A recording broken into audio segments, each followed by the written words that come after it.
আজকে এই ভিডিওতে আমি তোমাদের অষ্টম শ্রেণীর অনুশীলনী ৮.২ এর একটা খুব ইম্পর্টেন্ট এবং গুরুত্বপূর্ণ তো একদম মাস্ট মানে সবথেকে যেটা একটু অনেকের প্রবলেম থাকে সেই অঙ্কটা করাবো, ঠিক আছে।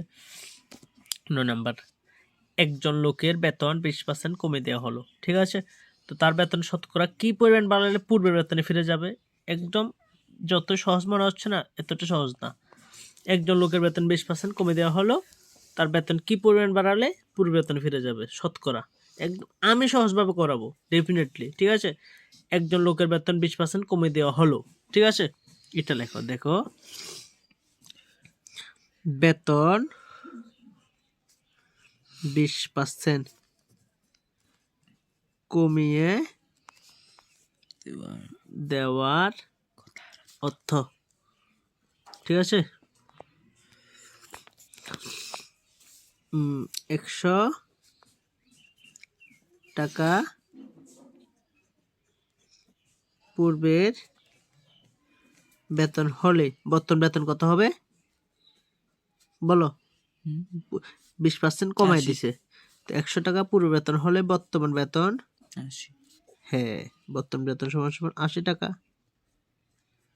ঠিক আছে। এতটুকু ক্লিয়ার তো?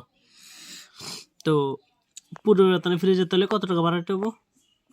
20 টাকা পূর্বের বেতনে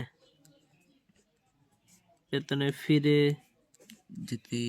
যেতে হলে বেতন বাড়াতে হবে সমান সমান 100 মাইনাস 80 এত টাকা সমান সমান কত? 20 টাকা। ক্লিয়ার তো?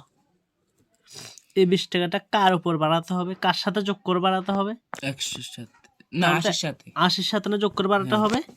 তো লিখবো যে 80 টাকায়, এটা হলো মেন, ঠিক আছে। 80 টাকায় বেতন বাড়াতে হবে সমান সমান কত টাকা? 20 টাকা। ক্লিয়ার তো? 1 টাকা বেতন বাড়াতে হবে সমান সমান 80 ভাগের 20 টাকা। তো বলেছে না যে শতকরা কি পরিমাণ বাড়ালে? শতকরা মানে কত টাকা? 100 টাকা। এবার লিখবো যে 100 টাকায় বেতন বাড়াতে হবে, সূত্র দিবা, ঠিক আছে। এই 80 ভাগের 20 ইন্টু 100, ঠিক আছে।